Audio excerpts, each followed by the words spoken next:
My name is Zora Lee James. I am 57 years old.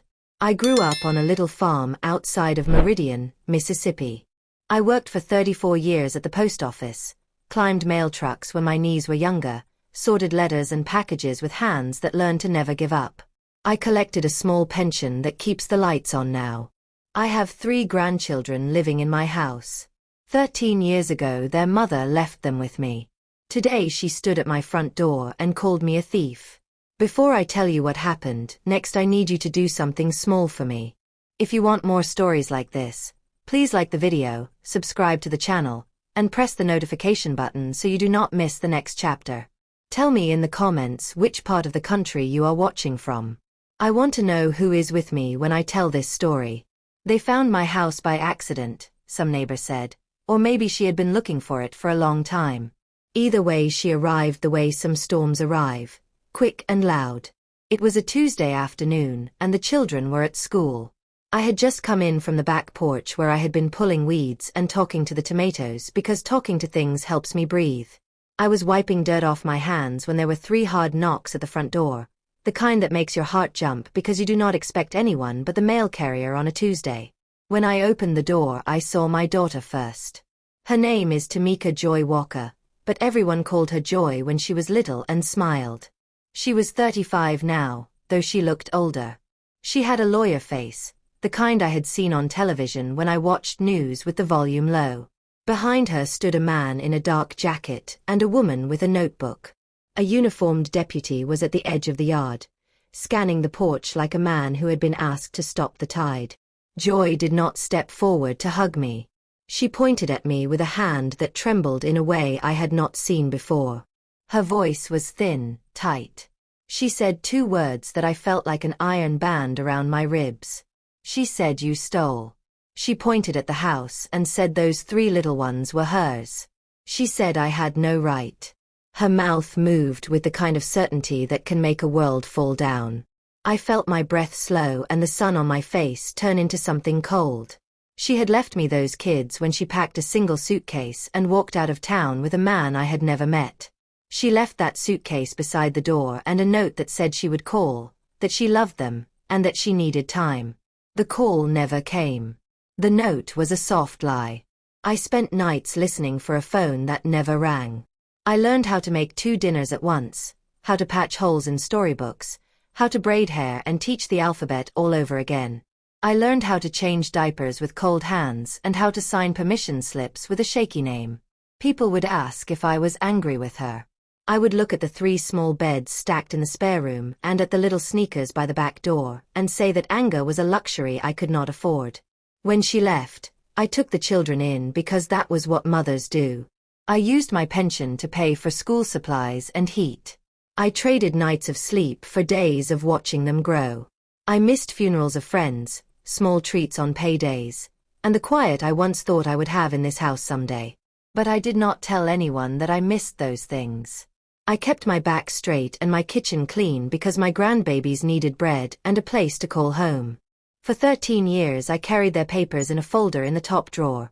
Birth certificates, school records, the small black book where I wrote dentist appointments and the names of teachers. Those papers were my armor. I had the right to keep them. I had the power to say I would not let those children slip into the street like forgotten toys. I did not imagine one day their mother would come back and slam that armor to dust with 2 words and a finger. Joy stood on my porch and told the deputy that I had taken them. She took out something folded in her hand, a piece of paper that looked like a petition. She said she wanted full custody and that she was pressing charges for kidnapping.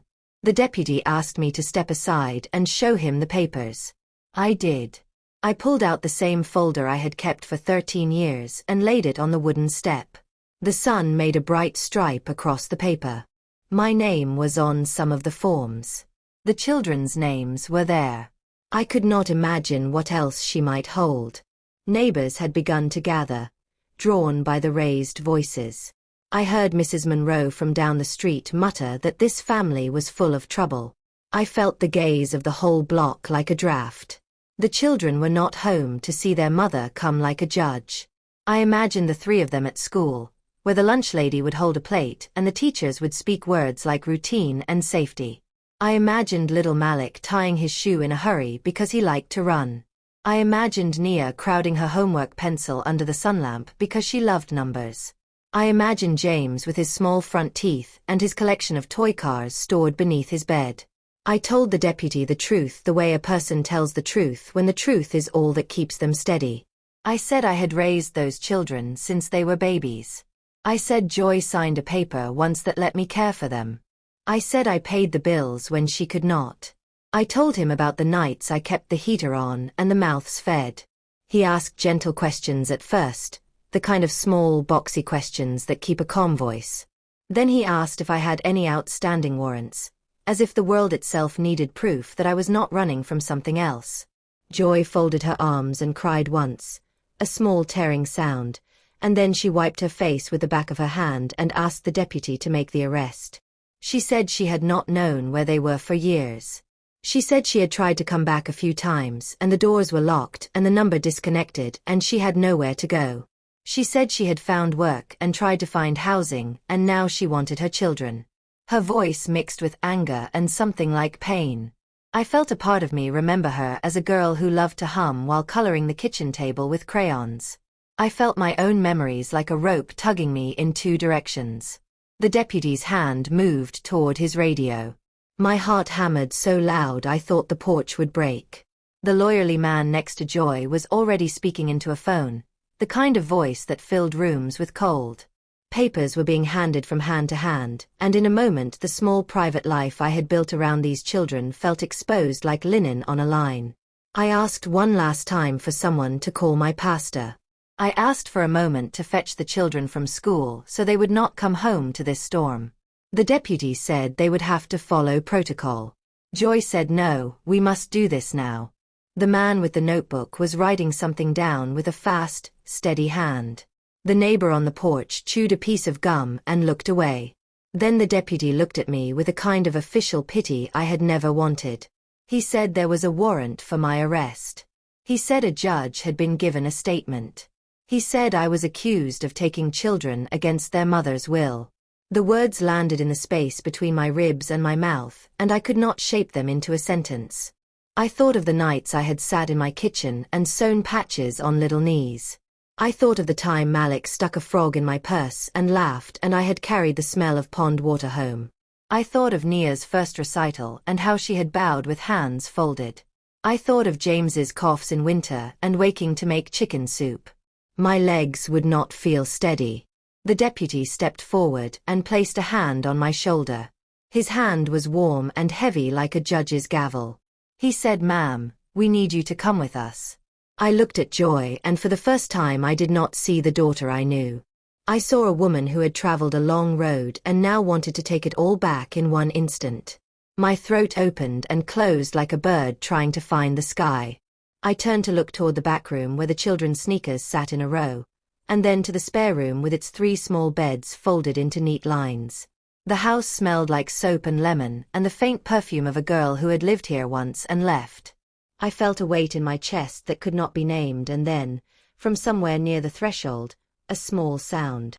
It was not a scream. It was quiet, like the first note of a song that remembers home. Before I could answer, Joy lifted her head and shouted my name. Her voice was a knife. The deputy tightened his grip. The man with the paper stepped forward and said there is a legal petition here demanding immediate custody. The paper was small in his hand, but it felt like a wave. My mouth opened to speak and the words would not come. The deputy said once more, "Ma'am, you are being detained." I had planned answers 100 times in my head for when she would come back. I had rehearsed calm sentences and explanations, proof of care and the names of teachers. I had not rehearsed the way the law could arrive like a storm and the way neighbors would turn their faces. I had not rehearsed the sound of my own voice breaking. The deputy put a hand behind me and guided me to the porch step. The neighbor Mrs. Monroe reached out and touched my elbow like a woman reaching for a warm tin. Joy's eyes flashed with something I could not read. The man in the dark jacket held the petition high as if it were a flag. Then Joy stepped forward and said the thing that felled me harder than any blow. She said they are mine and I am taking them now. The deputy's hand moved again. My heart cracked open.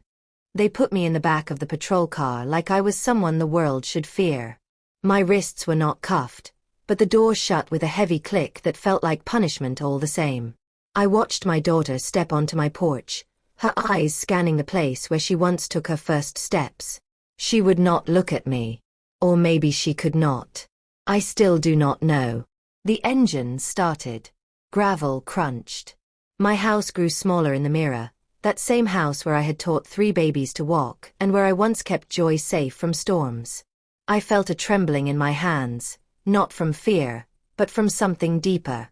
Something like betrayal mixed with a memory I could not swallow. At the station they did not put me in a cell. They sat me in a small room with white walls and a metal table. They asked questions about the children. Questions about Joy. Questions about the last 13 years. I answered every one of them because I knew the truth could stand on its own feet even if mine were shaking. A woman in a gray suit asked why I never filed for legal guardianship. I told her because I trusted my daughter would return. I told her I thought giving her space was better than trapping her in shame. I told her she was still my child and I believed in second chances. The woman wrote something down without raising her head. Hours passed. Maybe 4.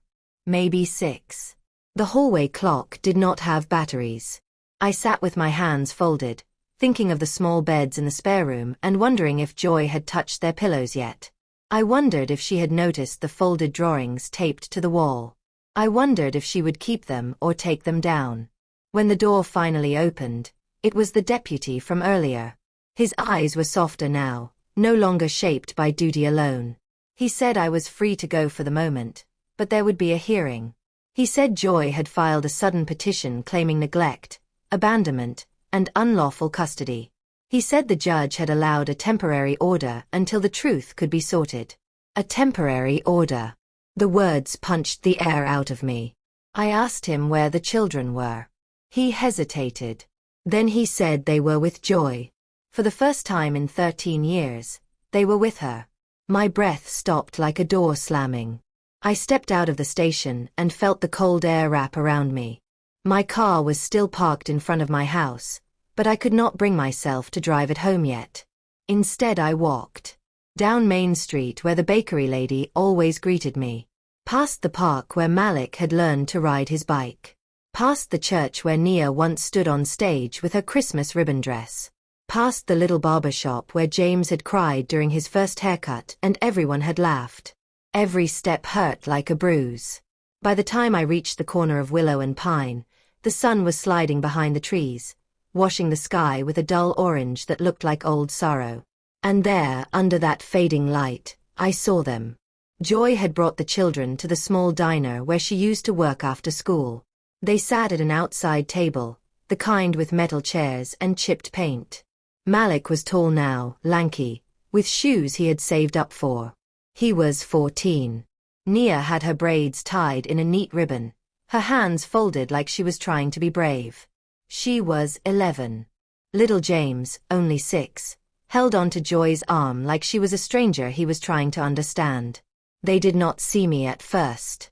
I watched them from across the street, hidden behind an old mailbox. Joy handed them menus with a smile that looked stretched too wide to be real. She touched James's hair the way a person touches something they are trying to remember. Then Nia turned her head. Her eyes met mine. She froze. Her lips parted. Her hand twitched.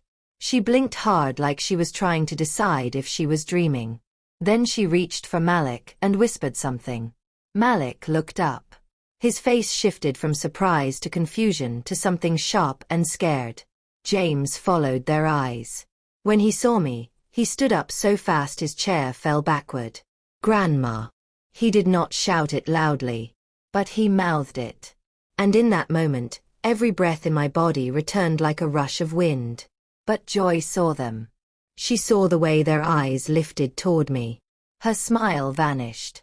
She stood, grabbed James's hand, pulled Nia by the wrist, and told Malik to get up right now. Her voice cut through the cold evening air. She crossed to the other side of the table, blocking their view of me with her body. She said something I could not hear, but her face was tight, almost fearful. She wrapped her arm around James and told the children to follow her inside. Malik shook his head once. Nia took a small step backward. James tugged against her grip. Joy turned sharply, her voice rising. I still could not hear her, but the children could. Nia's eyes filled. Malik looked away. James began to cry. I stepped forward without meaning to. My legs moved like they were being pulled. I did not cross the street, but I stood at the curb, hands shaking, heart blistering. Then Joy looked at me. She pointed at me with that same trembling hand from the morning. Stay away. She did not shout it, but I saw the shape of her mouth. Stay away. The children were crying now. People at the diner were turning their heads. A man paused in his car at the stop sign, watching the scene unfold like a broken play. Nia tried to reach for me again. Joy yanked her closer. Malik took her hand and whispered something too low for me to hear. And then Joy hurried them into the diner, dragging them with her as if danger were behind them instead of across the street. The door slammed. I stood on the sidewalk, helpless, my heart tearing itself apart in slow motion. Then a familiar voice called my name. I turned. It was Pastor Raymond, standing outside the barber shop with his coat still half on. He must have seen the whole thing. His face carried the kind of hurt only a man who had watched generations break can wear. Zora, he said, come inside for a moment. But before I could take a step, my phone buzzed. It was a number I did not know. The message said, "You will never see them again. Not after what you did." I felt my hands turn cold. What I did. What did they think I had done? The streetlight flickered above me like a warning. The wind pressed against my back. And for the first time since this began, I felt real fear slide beneath my skin. Because someone was lying about me. Someone powerful. And someone wanted those children far away from me. But who? I did not sleep that night. My house felt too quiet, too empty, like someone had scooped the life out of it and left only the walls. Every corner reminded me of the children. The cereal bowls on the counter still waiting for breakfast. The little jacket James always left hanging on the wrong hook. Nia's math workbook open on the dining table with a half-finished problem. Malik's sneakers by the back door, one shoe leaning on the other the way he always left them when he rushed for school. I walked through the house slowly, touching things the way people touch memories before they fade. Each step hurt. Each room echoed with a silence that felt like punishment.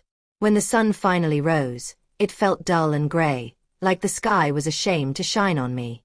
Around 7:30, someone knocked on my door. Not the heavy knock from yesterday. This one was cautious. I opened it and found Pastor Raymond standing there with a paper bag in one hand and a concerned frown on his face. He said he brought breakfast because he knew I had not eaten. He did not wait for an invitation. He stepped inside, set the bag on the counter, and looked at me with those tired eyes of his that had baptized 3 generations in town. "Zora, sit down," he said. I sat. He told me he stayed up late talking to some people at the diner. He told me he had asked around. The truth he brought with him was heavy. He said Joy was not acting alone. Someone had been feeding her lies. A woman. A woman Joy had gotten close to over the past year. A woman who told Joy that I kept the children from her. That I made sure Joy could never contact them. That I hid them. That I refused phone calls. That I blocked her number. That I pretended to be the savior while making Joy look like a monster. None of it was true. But Pastor Raymond said this woman had something even worse. Proof. At least, what Joy believed was proof. Fake text messages. Fake call records. Fake emails. All showing me refusing to let Joy near her own children. I felt the breath pull out of my chest. Who would do this? I whispered. The pastor shook his head. I am still trying to find out. But there is something else you need to hear. He hesitated, then sat across from me. Joy has filed a request for emergency full custody, he said. And she has another court document coming. One that could hurt you. I folded my hands in my lap, trying to keep them from shaking. What document? He took a deep breath. A petition to place you under investigation for emotional abuse and intentional alienation.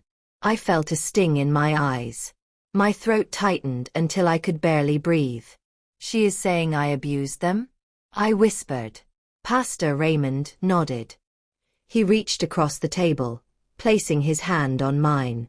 I know you didn't, he said softly. Everyone who knows you didn't. But the courts don't work on emotion, Zora. They work on paper. And someone has given Joy a pile of paper that makes you look dangerous. Dangerous. The word felt dirty in my mouth. I thought of the nights I stayed up rocking James when his cough was so bad he could not sleep. I thought of the days I walked to school meetings with Nia's report card in my purse. I thought of Malik sitting at the kitchen table, telling me about the kids who teased him for not having new clothes, and how I saved for 3 months to buy him the shoes he wanted. Dangerous.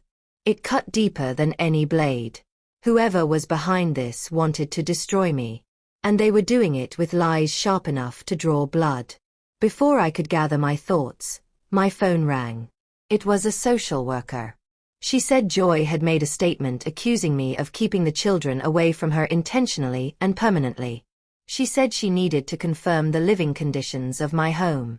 She said she needed to schedule an interview. She said she needed to visit soon. My voice barely worked. They're not here, I said. Joy took them. The woman made a note. Then she asked me something that turned my stomach cold. Has there ever been a time you felt overwhelmed caring for the children? Yes, I wanted to say. Every parent and grandparent feels overwhelmed sometimes. But I knew how the truth could be twisted. So I swallowed and said, no. I have always cared for them with love. She paused, then said she would call again with more details. When the line hung up, I felt the walls of the kitchen closing in. Pastor Raymond watched me, worry etched into his face. Zora, he said, you need someone by your side. A lawyer. A witness. Someone to help you fight this. I shook my head. I did not have that kind of money. My pension barely paid the bills. I did not even know where to start. But the pastor placed a small card on the table. I know someone who owes me a favor, he said. They might help. Before I could read the card, my phone buzzed again. This time it was a picture message. A photo. I opened it. It was the children sitting on a couch I did not recognize. Their faces were blank, too blank. Like they had been told not to smile. Like they were afraid to. Then another message came in. They will adjust soon. And another. They are my family now. Not yours. My heart pounded. But then something else popped up. A name. A name I had not seen in 13 years. The last person Joy was with the night she disappeared. The man she left town with. The father of none of the children but the cause of all the trouble. He was back. And he had something to do with this. His name appeared in the message. And when I saw it, my stomach dropped. Because he was the one person I never wanted near my grandchildren again. And now he had them. I whispered his name under my breath.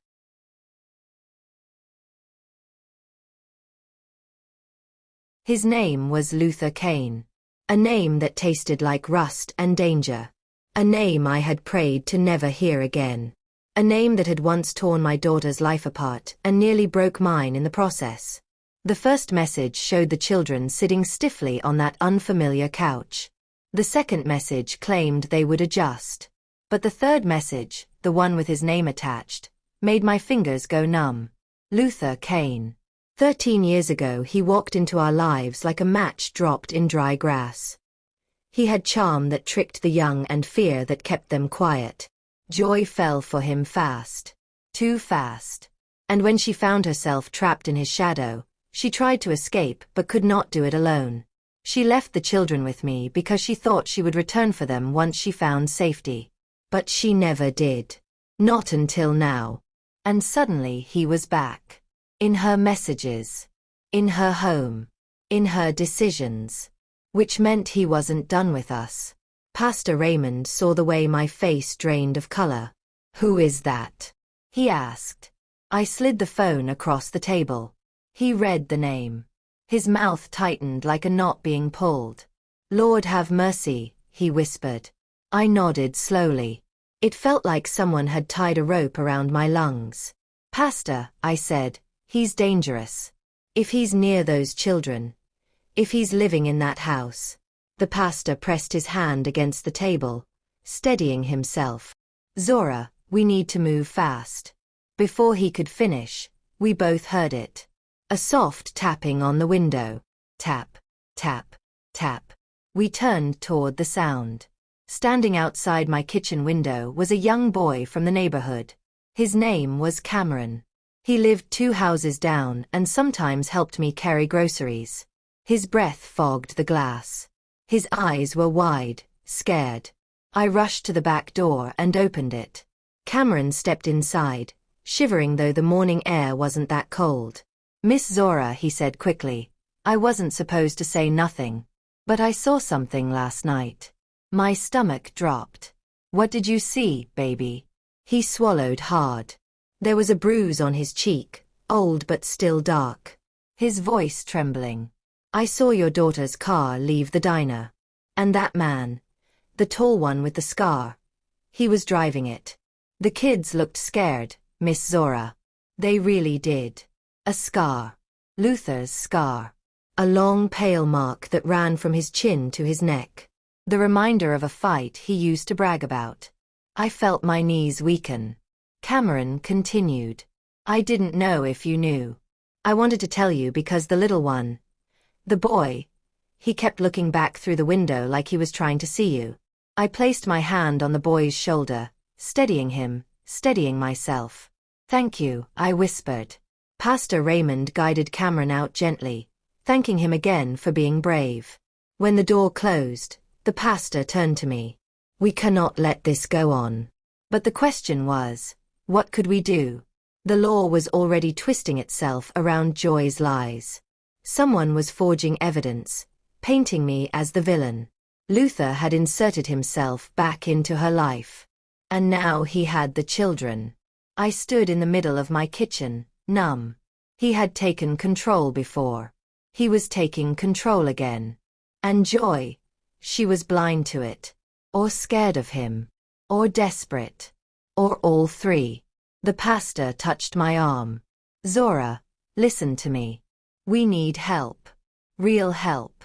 I opened my hand and looked at the card he had given me earlier. It had a simple name. Attorney Elijah Brooke. Beside it was a number. Elijah Brooke was known in our county as the man who defended people who everyone else had given up on. He was expensive. But he was also the person you called when the world was falling apart and you had no one else. My pension could not cover even 1/10 of his fees. But Pastor Raymond had said Elijah owed him a favor. I dialed the number. The phone rang once. Twice. Then a voice answered. A calm, deep voice that belonged to someone who had seen trouble many times before. "This is Elijah." I told him my name. I told him Pastor Raymond had asked me to call. I told him my daughter accused me of kidnapping and that someone was ruining my life with lies. There was a long silence on the other end. Then Elijah said something that made my skin prickle. "I've been expecting your call." "Expecting me?" Before I could ask why, he continued. "I received a strange message last night. Someone forwarded me court documents naming you as a danger to your grandchildren. But the paperwork, it didn't look right. Something about it was off. Signatures. Timestamps. Even the judge's stamp looked altered. My breath caught. You think it's fake? He exhaled slowly. I think someone is trying to set you up. My chest tightened. Tears finally escaped. Hot and quiet. Elijah spoke again. I need you to come to my office right away. Bring every paper you have on the children. Every note, every document. And Zora, Don't stay home today. Whoever is behind this is moving fast. I hung up and stood very still, trying to steady the shaking in my hands. The pastor put his coat back on. I will drive you, he said. Before we walked out the door, I looked around the house one more time. The cereal bowls. The backpack on the chair. The tiny sock on the living room floor. Everything felt frozen. I locked the door behind me. As we walked to his car, Pastor Raymond paused and looked down the street uneasily. Do you see that? He asked. A black SUV was parked across from my house. Tinted windows. Engine running. No one got out. The pastor whispered, "That's not a neighbor's car." I didn't want to look at it again.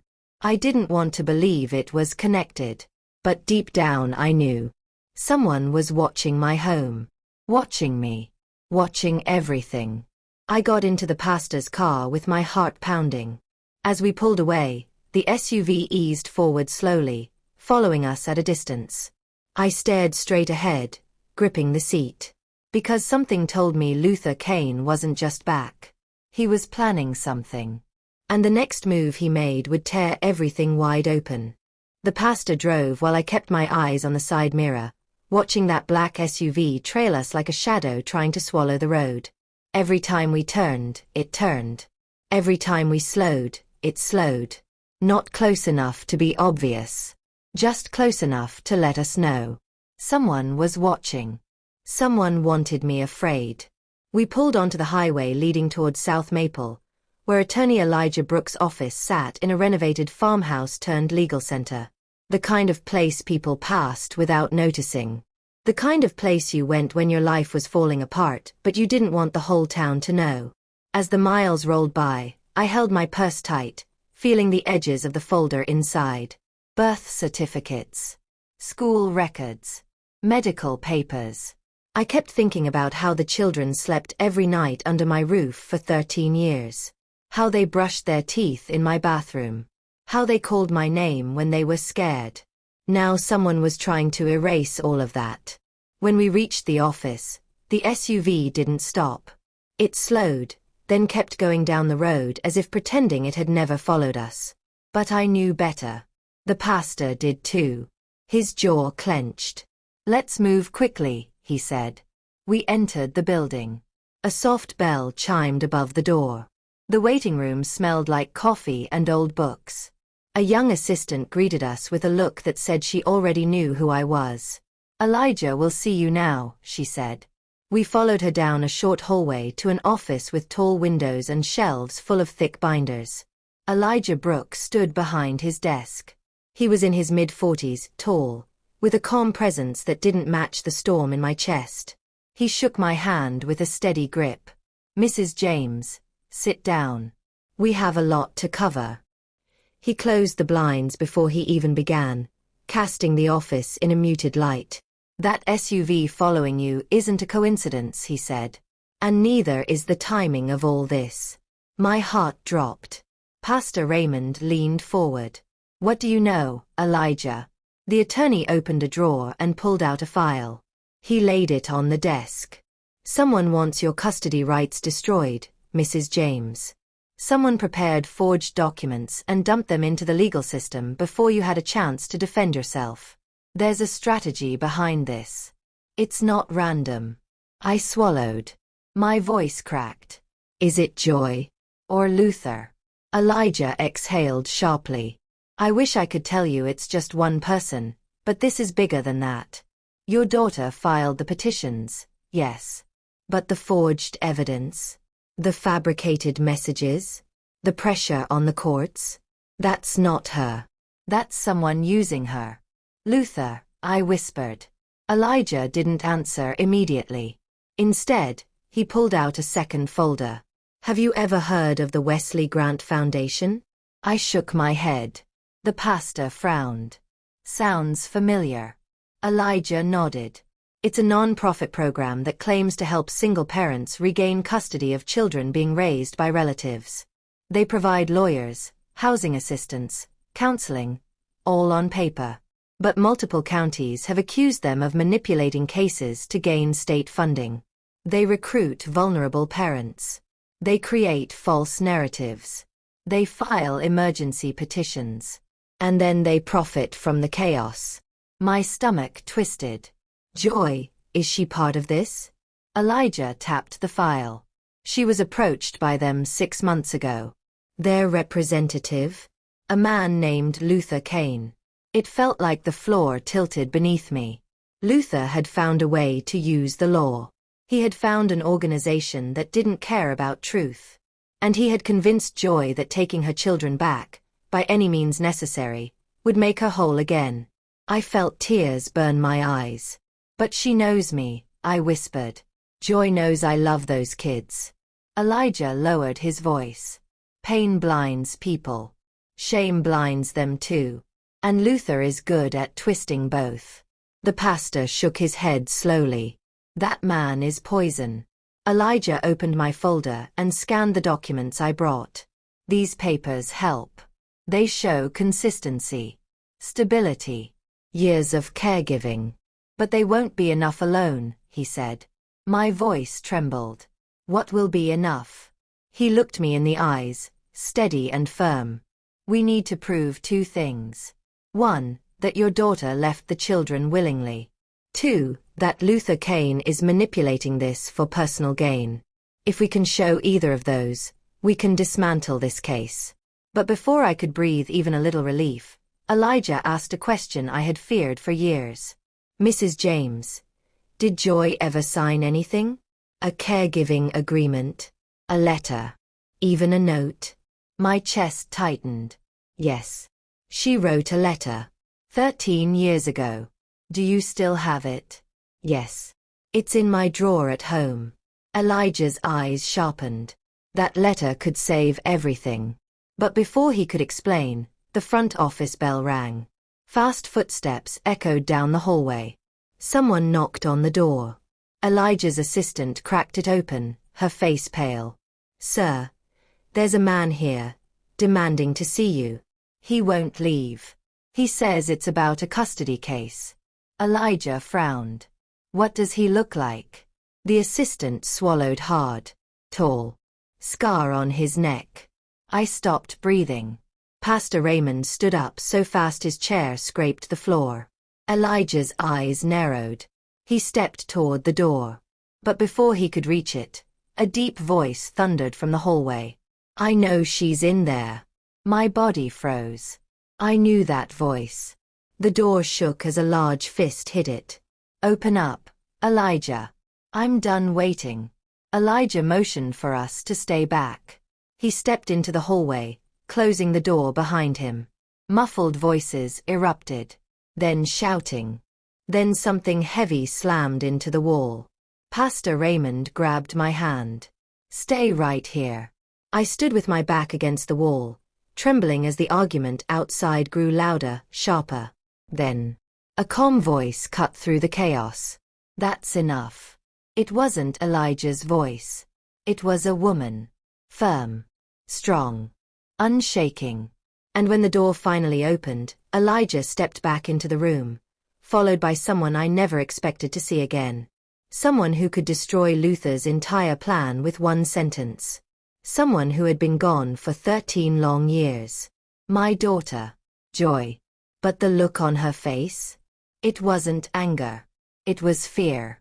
And she said just 6 words that nearly dropped me to my knees. Mama. I made a terrible mistake.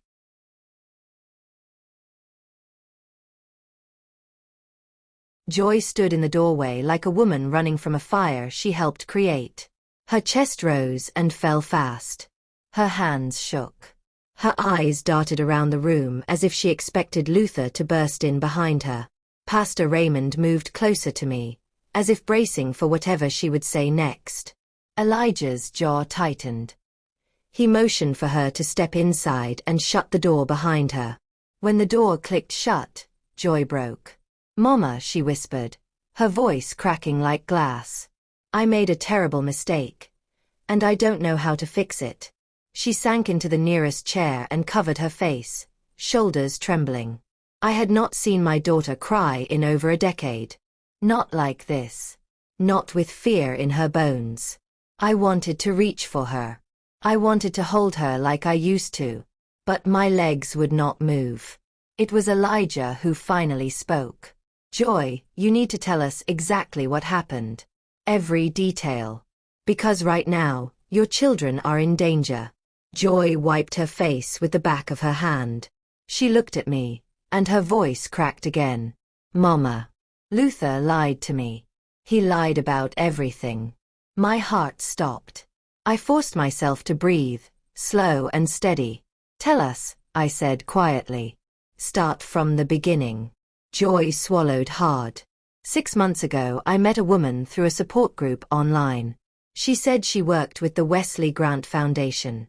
She told me they help mothers reconnect with their children.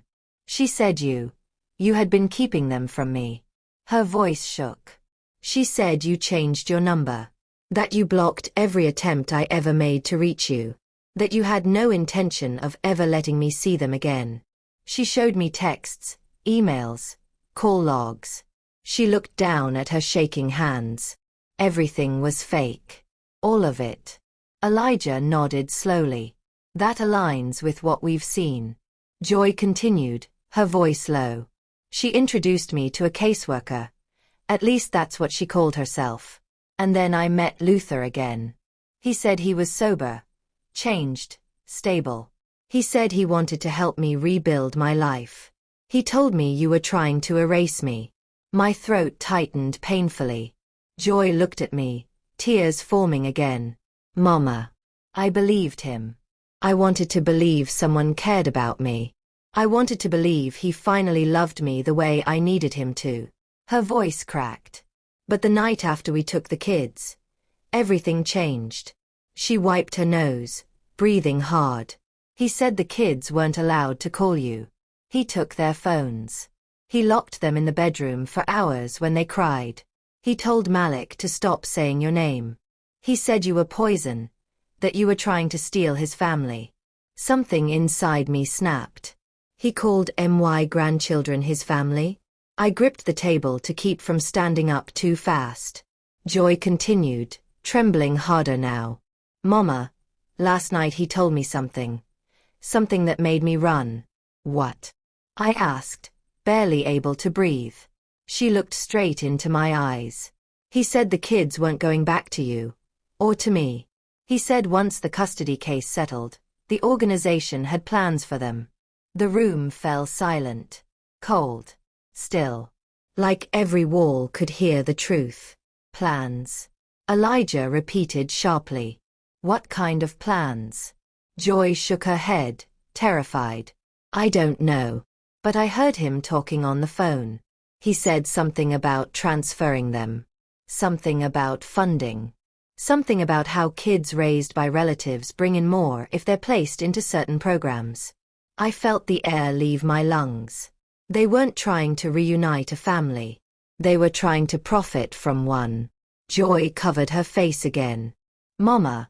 He wasn't helping me. He was using me to get to them. I felt something old and fierce rise inside me. The same fire that kept me awake through fevers and school meetings and storms. The same fire that raised those babies. And I felt it burn through my grief. Elijah folded his arms. Joy, listen carefully. Where are the children now? Her answer came like a blade. He moved them this morning. My pulse froze. Where? I demanded. She shook her head helplessly. I don't know. He wouldn't tell me. He said I wasn't a mother. Just a complication. He said I served my purpose. And if I opened my mouth, things would get worse. The pastor clenched his fists. That man is beyond dangerous. Joy wiped her face again and whispered. Mama. He has people watching the house. Watching you. They're not letting you near the kids. They said if you try anything, they'll prove you're unfit and you'll never see them again. My breath shook. I sank into a chair. Elijah spoke with a new intensity. Joy, you need to tell me everything you heard. Every name. Every hint. Anything at all. She nodded weakly. There was a woman named Sharla. And a man named Trent. And someone he called Mr. Grant. They're all involved. Elijah's eyes narrowed. That's enough to start pulling threads. But then Joy whispered something that made all of us freeze. Mama, there's something else. She swallowed hard. Luther knows where the letter is. My heartbeat stopped. What letter? Elijah asked quickly. I spoke before Joy could. The one she left 13 years ago. The letter saying she left the kids with me willingly. Elijah's face hardened. If he gets that letter, he can destroy it. Joy nodded. Mama, he's going to your house today. He said he's getting rid of anything that proves you raised them. Everything. My entire body went cold. Joy's voice trembled into a whisper. And he's not alone. The room held its breath. Elijah grabbed his keys. Zora, we need to leave now. Your home is in danger. And whatever evidence you have left, it's the only thing standing between you and losing those kids forever. But before we could stand, the sound of tires screeching outside shook the window. Then heavy footsteps rushed toward the office door. Pastor Raymond moved between me and the doorway. Joy grabbed my hand.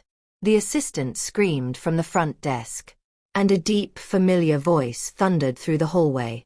She's not walking out of here unless I say so. Luther Kane had found us. And he wasn't alone. The office walls shook as Luther's voice boomed through the hallway. Heavy footsteps stomped closer, more than one pair. 3, 4. I couldn't tell.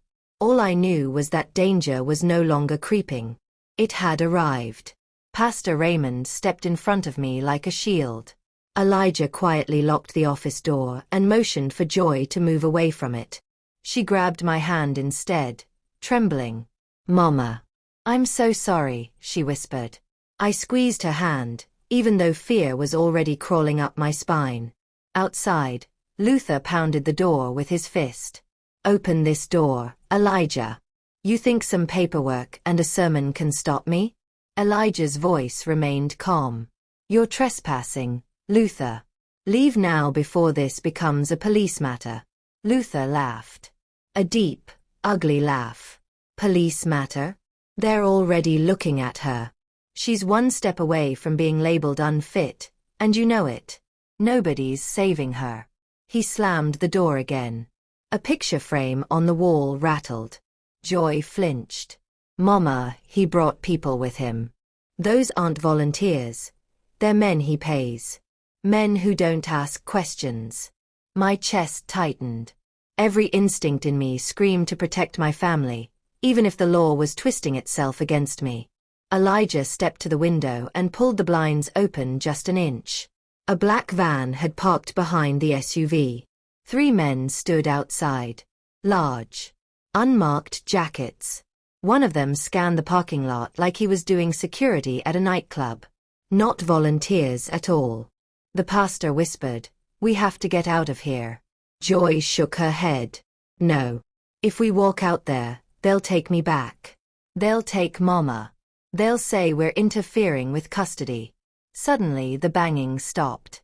Silence pressed against the door. Then, a slow, chilling knock. Tap, tap, tap.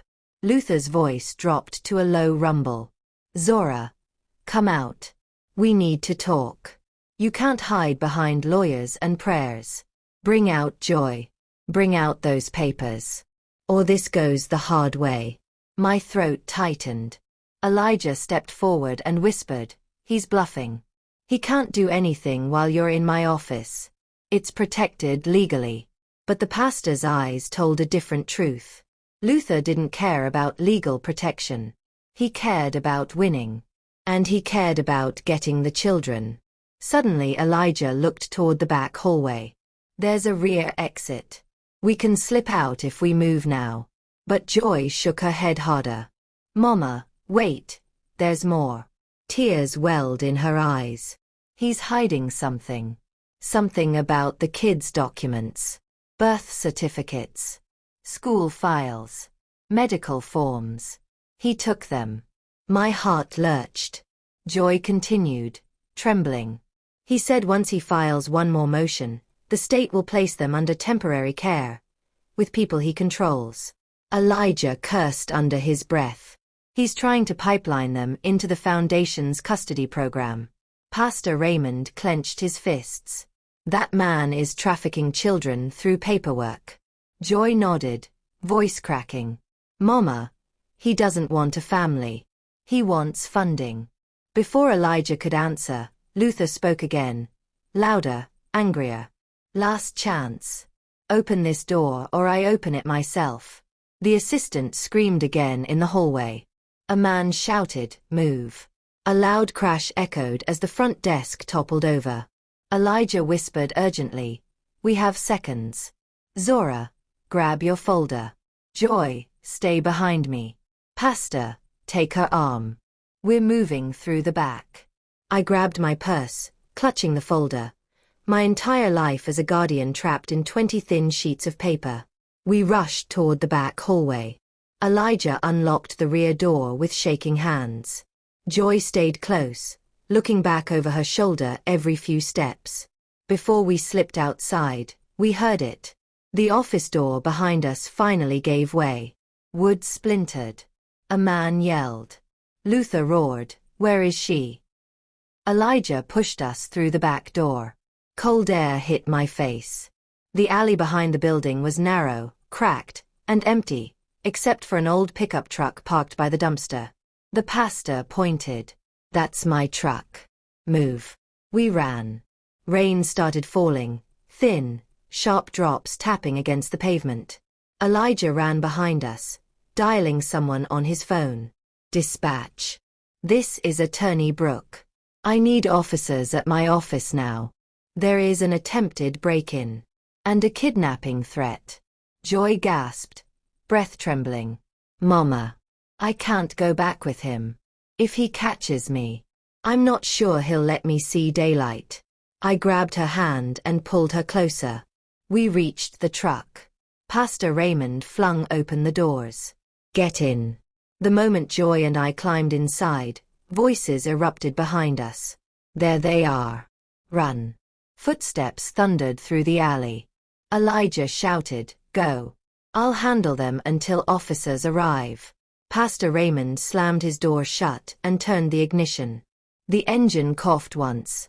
Twice. Come on, come on. Luther's voice echoed closer. Joy. The engine roared to life. Pastor Raymond hit the gas. The truck jerked forward and sped out of the alley, tires splashing water as it hit the street. Joy sobbed, covering her mouth. I twisted in my seat. Luther burst out of the alley with his men behind him. His face was twisted with fury. He pointed at the truck like he was marking prey. The black SUV peeled away from the building and sped after us. He was chasing us. He wasn't stopping. He wasn't giving up. Pastor Raymond gripped the wheel with shaking hands. Hold on. He's coming fast. I clutched my purse protectively against my chest. Inside it. The letter. The documents. The truth. Everything he wanted to destroy. The SUV accelerated behind us, gaining speed. Headlights glared in the mirror. Joy screamed, Mama. He's right behind us. I turned forward, praying the pastor could outrun the devil himself. But even as we sped down the wet road, even as my heart pounded and my breath broke, I knew something with chilling certainty. This wasn't just a custody fight anymore. This was survival. The pastor's truck flew down the slick road, tires hissing against the rain. The wipers slapped back and forth, barely keeping the windshield clear. The black SUV grew larger in the mirror, its headlights glaring like two furious eyes. Every turn we made, it followed. Every second that passed, it crept closer. Hold on, Pastor Raymond shouted again, gripping the wheel so tightly his knuckles turned white. Joy clung to the dashboard, breathing fast, her whole body shaking. Mama, he won't stop. He won't stop until he gets those kids. I held my purse tightly, feeling the edges of the letter pressing into my palm. 13 years of truth wrapped inside those thin pages. 13 years Luther Kane wanted to erase forever. He wasn't chasing us for revenge. He was chasing evidence. Rain poured harder, streaking down the windows. The pastor swerved around a bend, the truck shuddering as it hit a puddle. The SUV fishtailed behind us, then straightened, speeding up. He's gaining, the pastor said. Up ahead, the road forked. One path leading deeper into town, the other leading out toward the old mill, a long-abandoned building sitting at the edge of the river. Which way? He asked. Joy cried out. Not town. He has people there. He knows every back street. They'll trap us. The pastor jerked the wheel toward the old mill road. The SUV followed. By the time we reached the gravel near the mill, the rain had softened to a drizzle. The mill's giant rusted doors loomed like the mouth of a sleeping beast. We skidded to a stop. Go! The pastor yelled. We jumped out. The SUV slid in behind us, headlights blinding the fog. Doors flew open. Heavy footsteps hit the ground. There was no running now. We were surrounded by open space. Gravel beneath us, tall trees behind us, the roaring river not far beyond the mill. No crowds. No neighbors. No safety. Just Luther. He stepped out of the SUV, rain dripping from his jacket, a cruel smirk stretched across his scarred jaw. Well, the whole family's here. Two men flanked him, big, stone-faced men who didn't need to be introduced. Joy moved closer to me, shaking. Mama, don't move. Luther chuckled. Still hiding behind your mama, huh? Still needing somebody else to clean up your mess? The pastor stepped in front of us. You lay one hand on them and what, preacher? Luther spat. You gonna pray me to death? Rain pattered on the gravel. Elijah's voice echoed behind us. Luther. We turned. Elijah stood at the mill door, bruised but upright, holding his phone like a weapon. Police are on their way. You're done. Luther smirked. No, counselor. You don't get it. He pointed at me. She's done. He took a slow, menacing step forward. This whole thing was simple. Remove the grandmother, replace her with a mother desperate enough to sign anything, then move the kids into our program. Everyone gets paid. Everyone wins. My stomach twisted. Everyone. Except the children. And except me. Luther's eyes narrowed into slits. But you kept surviving. Every time we pushed, you stood back up. That makes you a problem. And problems. I remove. He motioned for one of the men to move toward me. Then. A sound cut through the rain. Sirens. Dozens of them. Growing louder. Closer. Luther froze. Elijah lifted his chin. You forced your way into a law office. You chased a vehicle. You threatened witnesses. You threatened a protected guardian. It's more than enough. Luther stepped back, fury twisting his face. You think I'm scared of county police? Joy stepped forward, voice trembling, but stronger than I'd heard in years. You should be scared of the truth.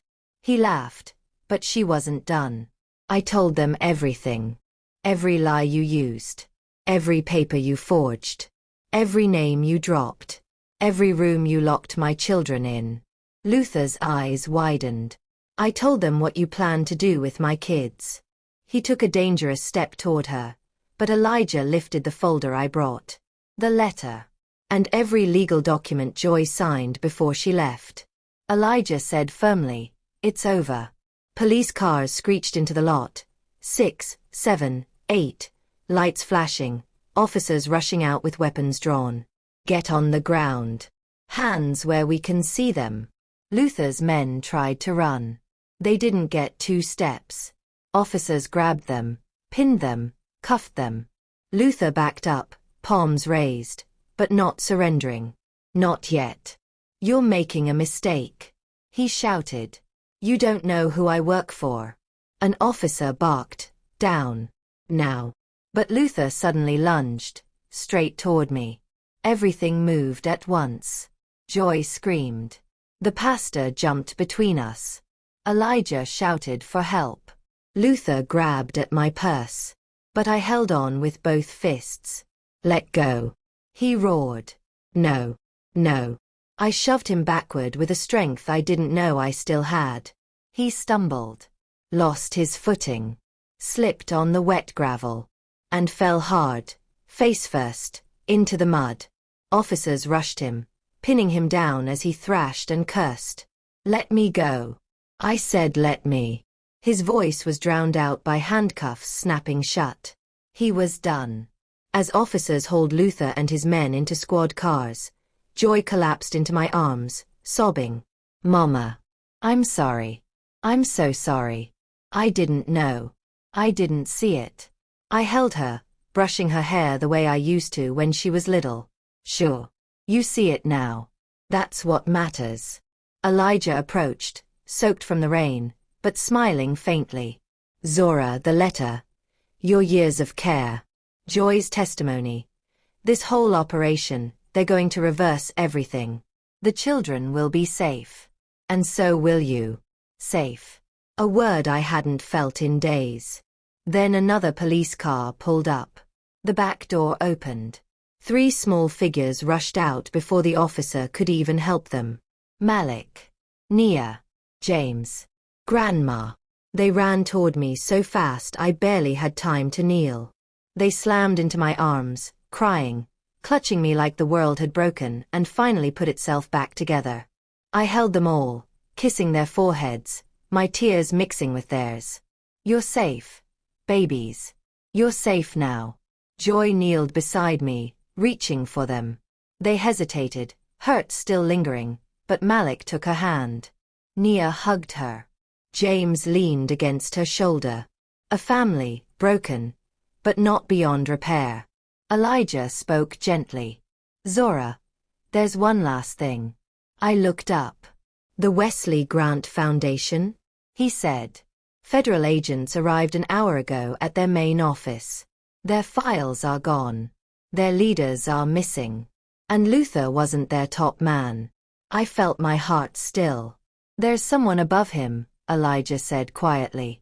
Someone who's been watching these family cases closely. Does that mean we're still in danger? I asked. Elijah shook his head. Not anymore. They can't touch you. Not with the truth out. I looked at my family, my broken, bruised, beautiful family, and felt something bloom inside me. Strength. Quiet, steady strength. I had survived. I had protected. I had won. Not with violence. Not with vengeance. But with the truth. And now the world finally saw it. When we finally drove home, the rain stopped. The sky cleared. And for the first time in what felt like years, I felt peace step back into my house. I tucked the kids into their beds. I hugged Joy longer than she expected. And then I sat in my chair, breathing deeply, grateful for another tomorrow. Before I continue this journey with you, please remember, like this video, subscribe to the channel, turn on your notifications for more powerful stories like this, and tell me in the comments where you're watching from. Thank you for staying with me through every storm. More stories are coming.